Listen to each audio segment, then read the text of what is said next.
Hi there, Sanbonani Molweni. Welcome to Fix Channel. If you're new here, please subscribe before the end of the video. If returning, thank you for love and support. I appreciate you. Ngiyaxolisa ngiphathekile kahle kodwa ke sizozama. Uthando Nes'thembu kulabo abacelile siyaqhubeka kule show. Sorry. Kule channel senza ama-TV shows amadala namasha. Ubuka lokho okuthandayo ongakuthandi uyakudlula. Mangwabe versus Musa Mseleku. So niyakhumbula ku-season 4 mawuphela ubaba Mseleku kube nezinto azibalile abekhalaza ngazo kumakhosikazi akhe. So lapho-ke ube seba ne-meeting noMangwabe ukuze-ke babuyele kulezo zinto bekhulumisane ngazo, bexoxisane ukuze kube nesixazululo ukuthi kwenziwa njani kulokho kuyinkinga. Sibonile-ke ubaba Mseleku ezama ukukhuluma noMangwabe, uMangwabe ebukeka engenandaba indlela esibone ngayo, ngoba kuyona yonke into abebeyikhuluma ubephendula nje lokho okubuziwe kuphela. Ubengenakho ukuthi esayidini lakhe ilokhu okumhluphayo angakuthandi, so benze njani ukuthi bayakhuluma bobabili bayaxoxisana. Besibona ubaba Mseleku kuwuye nje obhizi nemibuzo nokhulumayo nozamayo ukuthi bekhulume ngala uMangwabe ufake izaza. Hayibo, akalikhiphanga unesizaza. Sesiyamhleba kuMangwabe manje. Hayibo Mangwabe. uMangwabe nibonile ukuthi kule episode ubephethe uMseleku ngathi isiguli esingalaleli, evele nje athi manje mawungasafuna ukukhuluma pho ubungibizelani. Wathi ubaba Mseleku kulezi zinto engayikhuluma engangikhalaza ngazo ayikho eqondene nawe Mangwabe. Wathi uMangwabe cha ayikho, sengiyezwa ngawe. Hayibo, sahlahla amehlo sathi kwenzakalani ngoMangwabe. Waphinde ubaba Mseleku wathi nokudla lethe Mangwabe. Wathi uMangwabe uyazi ukuthi ngiyafunda, ngibuya ngo-6 ngiyasebenza, so bengeke ngize ngikwazi ukushiya emsebenzini ngizophekela wena baba Mseleku. Sathi hayibo Mangwabe, ubaba Mseleku wamphendula ngalolu hlobo kwenzenjani? Nayike indlela ama-viewers abone ngayo uMangwabe ukuthi kunezinto ey'khona kodwa akafuni ukuyiveza la kwikhamera. Niyakhumbula uMangwabe ekhuluma nosisi kaMseleku ukuthi kwaba nezinto engathi yikhona kodwa akafuni ukuyibeka nje athi mbaba ilokhu nalokhu. Waphinda kubaba Mseleku wathi nakhu okunye uyahamba ungasho ukuthi uyephi noma uye ekhaya, ngiyasaba nokukufonela ngoba uzovele nje ungiphendule ngokuthanda kwakho. Wathi uMangwabe-ke mina angaze ngakwenza lokho, futhi umuntu ongenalo iqiniso angimthandi. Ngifuna nje mina umuntu uma ezokhuluma nami akhulume azi ukuthi uthini isitori sakhe, hhayi umuntu ongenalo iqiniso. Sethatha ubunesi wakususa le emsebenzini wazokubeka ekhaya, ngoba phela manje le ephakathi kwakhe noMseleku ukuthi bebeke iy'nkinga zabo etafuleni mase-ke beba nesixazululo. Kodwa manje sibona ubaba Mseleku elobe ezama nje bantu eqhwanda kungaqhwandeki, eqhwanda izaza aliphumi, akaze alikhiphe izaza. uMangwabe wakhuluma nje waze waqeda, hhayi futhi uthi wayekhuluma wayephendula lokho okubuziwe. Eqede kukhona nala wanika nakhona ikhanda ngathi hayibo, kanti uMangwabe washintsha kangaka. Yeyi wajika Mangwabe. Asikho-ke lapho bese sisamhleba-ke sesibuyile-ke. Nayi-ke kodwa engithanda ukuyithinta kancane kuwena olalele, le yomuntu ohamba ungariphothi i-wrong kakhulu. Yazi ngani? Bazojwayela kini ukuthi Thursday uyanyamalala, Friday uyanyamalala, Saturday uyanyamalala, unyamalale kolunye usuku kanti usenkingeni.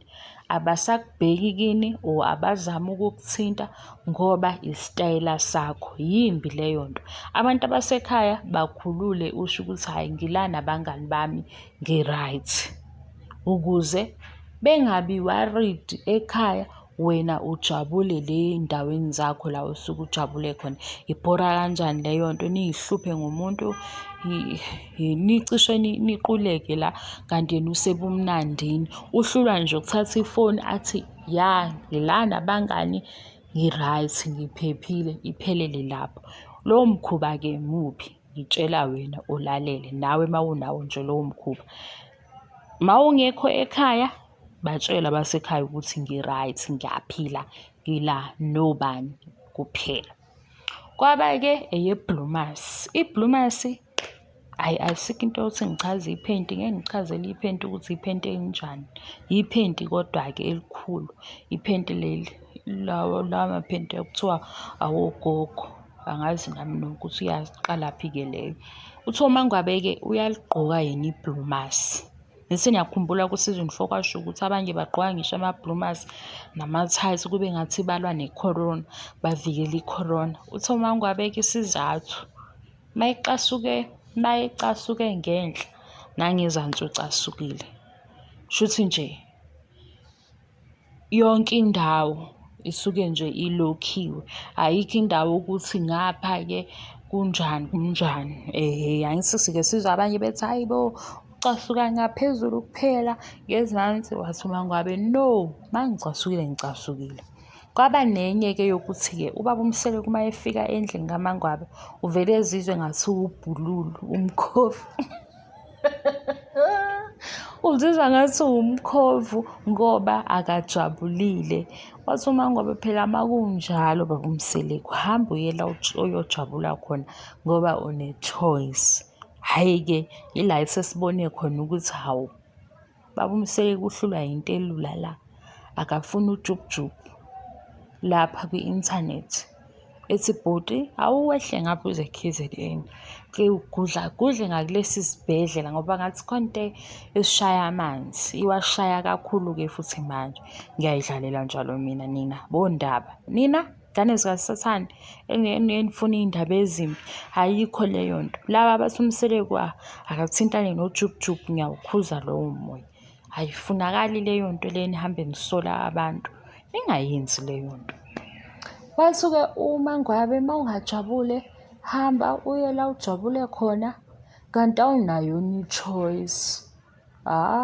Bantu baba uMseleku wathi phela mawuyindoda yesithembu awunayo i-choice Mangwabe, nga-investa imizwa yami nezinto eziningi kulolu thando lwethu.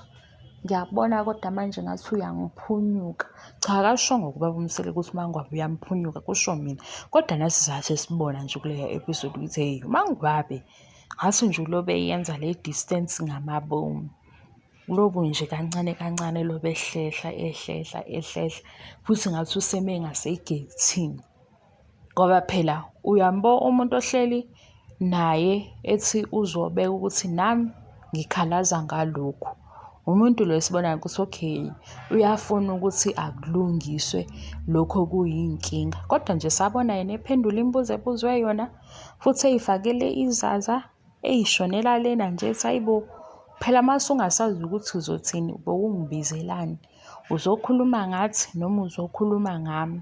Sathi nesi, lona iqiniso yilo olibekayo phezu kwetafula, kodwa ulibeka kanjani? Yinayo-ke le nto-ke ebesikuyo-ke i-manner of approach. uMangwabe izinto ayishoyo kuma-episode amaningi engiwabukile usuke ekhuluma izinto esiy'bonayo nathi kwi-show. Inkinga indlela akhuluma ngayo. Cha, ngeke-ke simphikele uMangwabe, siyamthanda kodwa uvele abe rude. Uvele nje ekhulume ngathi angazi, uyabo, akambeki ubaba uMseleku kwi-level yakhe uma bekhuluma. Ngathini? Ukuthi ukhuluma nomyeni wakhe or ukhuluma nobaba uMseleku njengomyeni wakhe or njengomuntu omdala. Uvele aphendule nje ngathi uphendula isiguli esingekho right nakhona, ngoba uvele ethi manje pho bewuthi kwenziwe njani? Ngiyababona onesi uma sebelaphaya sebekuthatha ngaleyo ndlela. Vele sibone leyo-ke ndlela nje singabe sazi ukuthi hey, Mangwabe kanti seyingakanani imali kwi-akhawunti?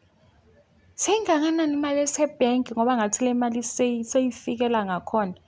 Ngiyanikhipha-ke kulowo moya. Nina nathi uMangwabe wangena ne-plan, manje imali seyiningi, useyimillionaire, yikho nje seney'mpendulo ey'vele y'shone eceleni. Thina-ke siyayidlalela Asibafuni abantu abaletha ukushisa la, asibafuni futhi abantu abaletha inhlamba kule channel. Mawubheka kuMangwabe nobaba Mseleku, ubani onephutha? Futhi mawubheka ngabe uMangwabe unkosikazi oneqiniso noma nje uMangwabe usephakeme ngoba usefundile futhi usenebhizinisi, useney'mali. Niyibona kanjani leyo? Ningichazele ukuthi njengoba sengizokwenza u-season 5-ke kuwenze kanjani? Ayi cha phela ngididekile, ziningi izinto. Naba nogogo Sikhotheni ngapha namanga abo esithembu mbumbulu. Nabo siyacela, cha ngiyaxolisa, usiyacela ngeke ngize ngimenze, usiyacela ngeke. Angikwazi ukulalela usiyacela. Uyangibhora. Mhlampe-ke la Uthando Nes'thembu ngoba vele sengiyiqedile i-season 5. Inkinga ukuthi ngiyenze kanjani ngoba ziningi izinto ezenzakala ku-season 5 sisalinde u-season 6. Ugogo Sikhotheni siseza naye, ziningi nami izinto esengiyibonile esezenzekile kwisho kagogo Sikhotheni. Nezinye-ke yena asey'phikisile-ke yena qobo lwakhe. Ebengithi hayibona, niyambona ugogo Sikhotheni ukuthi ku-episode 1 utheni, ku-episode 3 usethini manje, yonke into uyayijika. Kodwa-ke nakhona ukuhlaziya izinto ezenzeke kwishow ngaphandle kokuthi nje asisahloniphi bani or asihloniphi bantu. Injalo into yakule channel. Sihlaziye esikubonile, si-edeke amanga nokuhleba okuncane, siphume-ke ey'ndabeni zabantu ngoba kuyaphumeka vele. Thank you so much for love and support. I love you and appreciate you. Ngiyaxolisa, angiphilile kahle ngine-flu. Mhlawumbe uma ngikhuluma-ke nje kuyazwakala ukuthi hayibo, ukhuluma kanjani namhlanje? I-flu bazalwane. Ngiyabonga kakhulu nge-support. Bye.